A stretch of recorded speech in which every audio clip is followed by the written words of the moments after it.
Hi everyone, আমি মিনহাজ সরকারি তৃতীয় কলেজে ম্যাথমেটিক্স অনার্স করতেছি। আমি মূলত রেসপন্সিভ ওয়েব ডিজাইনিংয়ের কোর্সটা করি। ফ্রিল্যান্সিং সম্বন্ধে আমার ধারণা ছিল না, প্রথম দিকে একদমই আমি বেসিক লেভেল থেকে শুরু করি নেই, তো সেখান থেকে আমি আস্তে আস্তে এখন সাকসেসের পথে চলে আসতেছি। কোর্সটি শেষ হওয়ার পরেই আমি 4 মাসের মধ্যে আমি মেন্টরদের থেকে পুরোপুরি স্কিলটা ডেভেলপ করতে পারি। 3 মাস যখন পার হয়ে যায় তখন আমাদের গিগ ওপেন করতে বসছে, কীভাবে বায়ারদের সাথে কথা বলতে হয় এবং বায়ার নক কীভাবে আসে এবং সেই বিষয়গুলো কোনোটাই বুঝতাম না। এবং আমার গিগের মধ্যে অনেক রকম প্রবলেম ছিল, যেগুলো ছোটোখাটো প্রবলেমের কারণে আমার বায়ার নক আসতো না। তো জাস্ট ওইখানে গিগের প্রবলেমগুলো আমাদের মেন্টররা সলভ করে দেয়, অ্যান্ড দেন সলভ করার পরে আমি অনেকগুলো বায়ার রিকোয়েস্ট পেতে থাকি। 1 মাস পর্যন্ত ভিট করার পরে আমি মূলত কাজটা পাই। একটা ওয়েবসাইট বানাতে দিল, জব ওয়েবসাইট, সেটা ছিল প্রায় $75।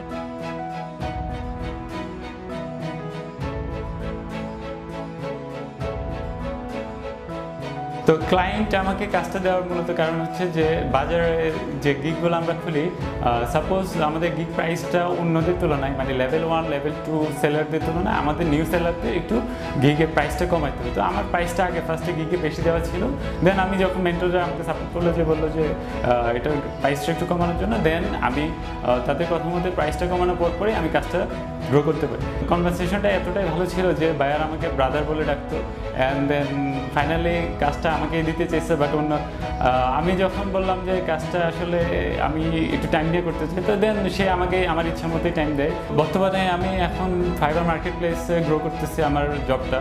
তো আমার নেক্সট প্ল্যান হচ্ছে যে এই জব রিলেটেড কাজগুলো, মানে মার্কেট প্লেসের কাজগুলোর জন্য আমি আপওয়ার্ক এবং দেন অন্যান্য freelancer.com যেগুলো ওয়েবসাইটগুলো আছে সেগুলোতে আমি মার্কেট প্লেসগুলোতে চলে যাব। আমার ফার্স্ট জবটা পাওয়ার ক্ষেত্রে CodersTrust থেকে যে পরিমাণ আমি সাপোর্ট এবং মেন্টরদের থেকে যে পরিমাণ সাপোর্ট পেয়েছি, এই জন্য আমি CodersTrustকে আন্তরিক ধন্যবাদ জানাচ্ছি।